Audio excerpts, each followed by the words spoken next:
When Capcom's first Resident Evil hit store shelves, it was a massive and unexpected success. Sony and its PlayStation console were still newcomers to the gaming market, and Resident Evil was one of their first major system sellers. But when Sega announced that they were coming out with their Dreamcast console years before the PS2 would be ready, Capcom decided to make a major title for that system while making a spin-off game for the PlayStation. But Sony swooped in and signed an exclusivity deal with the studio, forcing them to switch the names and make the sequel the spin-off, and the spin-off the sequel. Sony thought they had dodged a bullet. Resident Evil's main games would now stay on their consoles, keeping that fan base loyal to them. But like any industry, corporate deals can be slippery in gaming, and before they knew it, Sony found their darling franchise had run away with another console.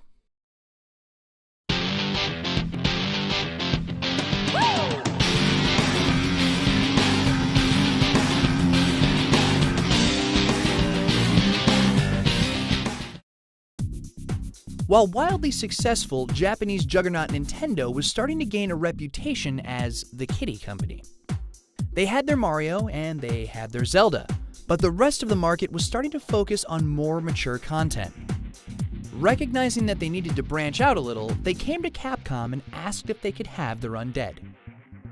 So in January 2000, the studio announced that they were making a franchise prequel called Resident Evil 0 for the Nintendo 64.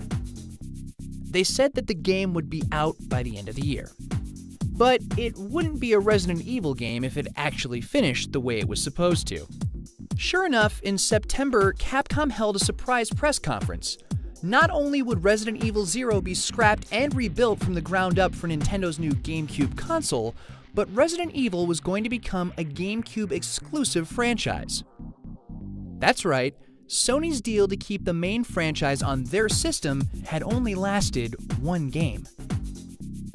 From now on, Capcom would be taking the kiddie company's new machine and scaring the pants off of it. And if all that wasn't enough, the father of the series, Shinji Mikami, announced that he would be returning to the director's chair to make a new game, or rather, an old game. He would be making Resident Evil, the game that started it all. Again, but for the GameCube. It was a blow for Sony, who had thought they'd locked the franchise to their platform. Still, Sony was an enormous multimedia giant, and it had more going for it than just the PlayStation. In March 2002, Sony Pictures, through its Screen Gems subsidiary, released Resident Evil. Made relatively cheaply by B-movie director Paul W.S. Anderson and starring Mila Jovovich, it went on to do fairly good business. It ended up spawning a franchise, one of the few in which each successive movie did better than the last. Despite the reputation that game-to-film adaptations aren't any good, Resident Evil movies are among the few to have turned a profit. And only a month later, Resident Evil released for the GameCube. No, this wasn't a movie tie-in, this was the Mikami-directed remake of the original game.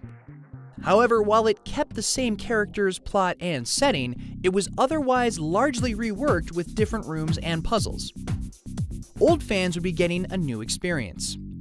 But that said, it went back to some of the old conventions, including fixed cameras, clunky controls, and pre-rendered backgrounds. Back in 1996, pre-rendered backgrounds made the game look a generation ahead of its time. It would be no different in 2002, and many critics cited the game as one of the best looking on any system. More importantly than the actual look was the atmosphere. And if there was one thing Mikami was good at, it was atmosphere. Despite being a remake, it was praised as being one of the scariest games ever made. With tons of replay value, including 10 possible endings, 2002's Resident Evil was a success for Capcom and proof that a Nintendo console could go mature. But a movie and a game in 1 year wasn't enough.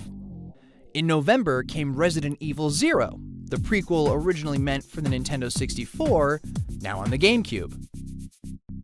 As a prequel, 0 set up the events of the original title. In other words, Capcom released a remake of the first game before releasing a prequel to the first game. Regardless, like its predecessor, or successor, or whatever, Resident Evil 0 was praised for nailing down its terrifying atmosphere. But all that being said, there was a complaint. It was the same complaint as on the last game, and the game before that, and the one before that. Resident Evil wasn't evolving. Fixed cameras, clunky controls, despite different characters and settings, it was the same old game. And while the fan base was still loyal, they were getting fewer and fewer new gamers to try it. Still in all, the game sold 1.25 million copies, proving that even if the franchise was getting as stale as its zombies, it still had as much life left in it as its zombies. But Capcom knew enough was enough, and tried to invent a new formula. They had already attempted to introduce light gun mechanics into the series with Resident Evil Survivor and Resident Evil Dead Aim, but these games were dismissed by critics and gamers alike. In December 2003 in Japan and March 2004 in North America, Resident Evil Outbreak broke out on the PS2. This would be a dramatic shift in structure. It would not feature one hero alone, but 8 different ordinary citizens, each with their own unique weapons and abilities. It would not be one long experience, but consist of 5 different scenarios that were basically unrelated. It would not be played alone, but with a total of 4 characters, whether they be other players online or bots offline. And it would not feature any real plot, instead letting the different character interactions drive the story in each scenario. Sadly, most reviewers claimed that the good idea was undercooked. The controls were still wonky, and there was no good way to communicate with other players. Voice chat was not supported.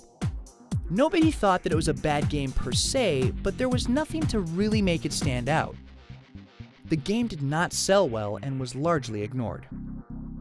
Then again, as a zombie horror game with 4-player online co-op in several small scenarios, its influence clearly lived on as an early precursor to Valve's Left 4 Dead series. Resident Evil was a massive series reaching its end. But Capcom didn't want their cash cow put out to pasture.